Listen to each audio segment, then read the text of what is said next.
შენ მითხარი რომ მეოთხე წიგნზე ვმუშაობო და ესეც ექსკლუზივია. ექსკლუზივი თათულის ეთერში. რამდენი ექსკლუზივი მაქვს?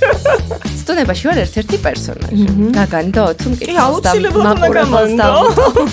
როგორ შევქმნა სიღრმისეული პერსონაჟი? არ მოყვება პერსონაჟი ამაში, უხვევს იმ გზას და ირჩევს თავის ხასიათს, თავის თვისებებს, თავის მორალს. და გიწევს რომ შენ მოერგო და არა პირიქით. რა სახის შინაგანი პროტესტები აქვს შენს პერსონაჟებს? რა აზრი აქვს ბრძოლას, როდესაც ჩემს სიმართლეს მაინც ვერ ვამტკიცებ. ერთი არასწორი ნაბიჯი რომ გადადგას, რა სიტყვიან მეზობლები. როგორ შეაფასებენ? რო უსულდება? ეს ისა.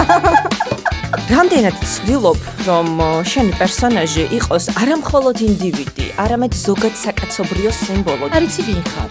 არ ყავს არავინ გარშემო. და ფაქტობრივად ცხოვრება უნდა დაიწყო ნულიდან. როგორ ახერხებ ამ ტრამვის წარმოჩენას და შემდეგ უკვე ჰილინგის პროცესს? მე არ მჯერა რომ სხვების შეცდომებზე სწავლა შეგვიძლია. თუ სუსტია შენი ანტაგონისტი, სავარაუდოდ ამბავი ჩავარდება. რა თქმა უნდა. როგორ შევქმნათ საინტერესო ანტაგონისტი? ანტაგონისტი არ უნდა იყოს მხოლოდ ცალსახად ბოროტი და უარყოფითი პერსონაჟი, რომელიც ყავს მხოლოდ იმის გამო, რომ ბოროტი პერსონაჟი გვჭირდება.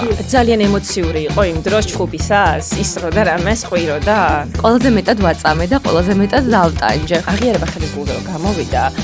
ასეთი რაღაც იწერებოდა რომ ეს გოგო რა სიტყვებს იყენებს. ან კიდე აი კაცი რო იყოს კიდე ხო, მაგრამ ქალია. ეს შენ მიმართ თუ ყოფილა ასეთი რაღაც? არ ვიცოდი როგორ უნდა დამეწვრინა თავი. ალბათ გავგიჟდებოდი, ალბათ კი არა, ნამდვილად გავგიჟდებოდი. ჩემი აზრით, რატომ ვერ პატიობენ ქალებს ავთენტურად წერას? რამდენჯერ მოგისმენია რომ ქალია და ვერ გაიგებს. არის ესეთი სტერეოტიპები რომ გაიციან. რა როლს ასრულებს შენს წიგნში შინაგანი მონოლოგები? აქვთ ეს რეფლექსიური მომენტები პერსონაჟებს? ვეცადე რომ ფსიქოლოგიური ეფექტები ჩამერთო. ყველა გადაწყვეტილებამდე რაღაცას მივყავართ.